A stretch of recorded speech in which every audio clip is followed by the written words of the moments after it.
So, most of you probably know me from my travel videos, where you see the pretty landscapes and the incredible clips from my adventures.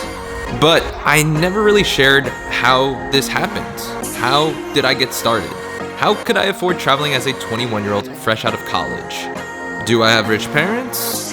Was I a flight attendant? Or maybe I had a sugar mama. Well, this is the story of how I created a six-figure business in college and was able to travel around the world. Once upon a time, you have a very hungry 19-year-old Brett who just got back from studying abroad in Madrid. This was life-changing and an eye-opening experience for me. From the tapas to flamenco dancing, fue una experiencia increíble. And then when I got back home to New York, I knew I wanted to be able to work remotely and travel from anywhere. So I started writing down things I not only loved doing and passionate about, but also what I was knowledgeable in. So I came up with skateboarding. This is what I grew up doing and was fairly connected in the industry. I'm also pretty good at it. And also I remember writing down internet, since this was way before everyone and their grandmothers had an online store. So I thought of what other things I am knowledgeable and skilled at. And one of those things is sewing. Yes, that's correct. Ever since I was a little kid, I've known a lot about fabrics and how to sew. My grandfather used to run a textile company and he taught me a lot about it and the business throughout my whole life. So what I come up with, you guessed it, a clothing company. So I grabbed my grandma's sewing machine and went to town in my tiny dorm room. But I loved it. So I started off with some blank t-shirts, some hats, and some fabric that I thought was pretty cool. But at this point, I still did not have a name. And I'll never forget, one day after class, I was taking the subway downtown. And as soon as I came out of the station, I saw a man. He was homeless and looked freezing. So I gave him one of the sample beanies that I had on me, and that's when it hit me. Not only did I want to create a brand that can produce an income for me, but one that I can give back to the less fortunate and help make the world a better place. So I decided to call the brand Fortune New York. Next, I paid my friend $125 to design a logo, ordered woven labels, and put a website together. Since I was in college and I may add a pretty popular guy, not to flex, but I was senior class president. Right off the bat, I had a decent amount of orders in the queue. So most Thursdays, Fridays, Saturdays, I spent inside my dorm turning my tiny little dorm room I shared with 5 other people into a sweatshop. The response was really good.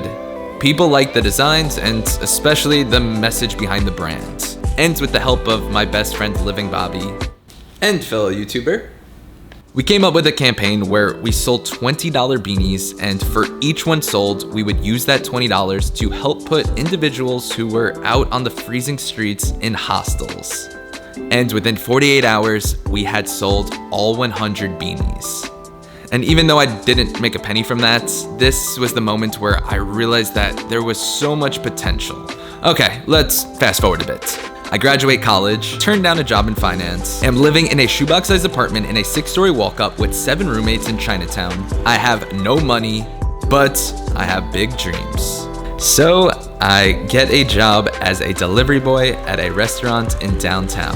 And I was able to hang out at a Starbucks across the street, working on my laptop until delivery orders came in. Then would go around the city on my skateboard, delivering burgers. It honestly was a pretty good situation, but I needed to think of a way to expand Fortune. I wanted to grow, and I also really wanted to travel, but shipping orders every day kept me anchored. So I thought to myself, how do I grow this business?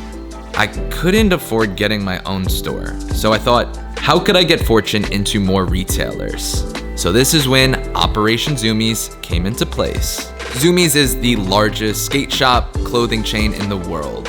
But how do I, a 21-year-old with no money and student debt, who runs their business out of their tiny Chinatown apartment and mom's garage, going to get their brand into a publicly traded corporation like Zumiez? I had no idea, but I did have tenacity. So I had my friend Dylan, who worked at Zumiez, get me a retail job there.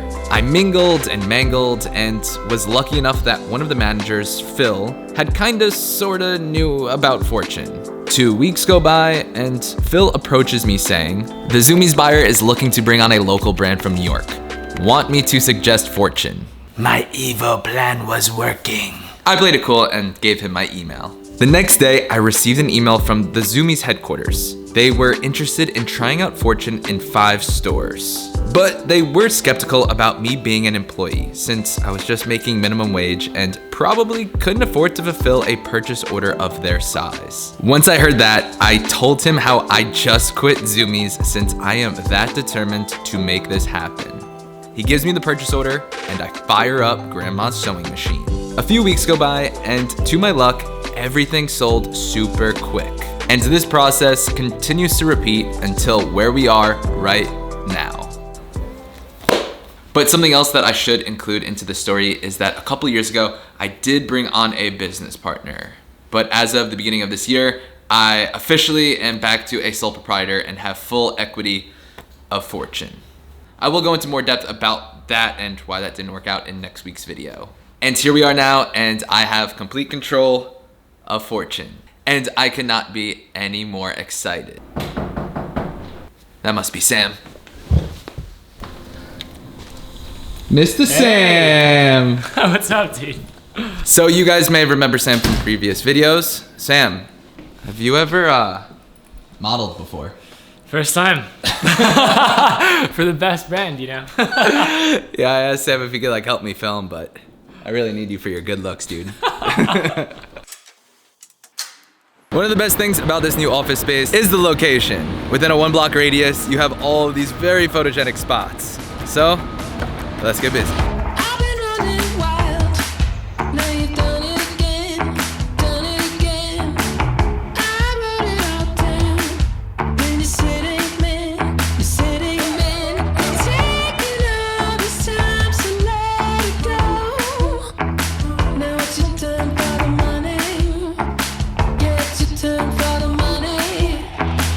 Now, what I'm most excited about with this mini rebirth of Fortune is that this is gonna help me bring a lot of my projects that I've been wanting to do to life. And that from, here on out, I will be incorporating Fortune a lot more into my videos. And some of you may recall back in early 2020, Gabe and myself went to Cambodia. And I didn't mention this on the channel, but the reason why we went there was to start filming our mini documentary.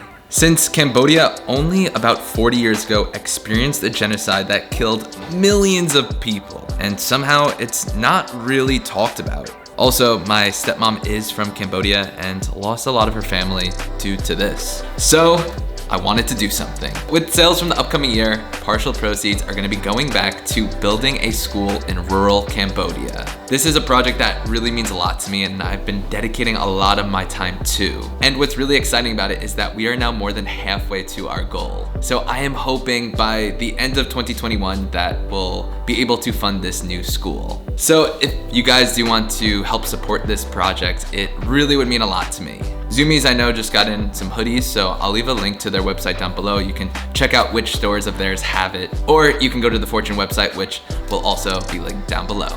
FYI, I didn't order too many units for this collection, so I have a feeling things may sell out pretty quick. So if you want to support, get there while you can.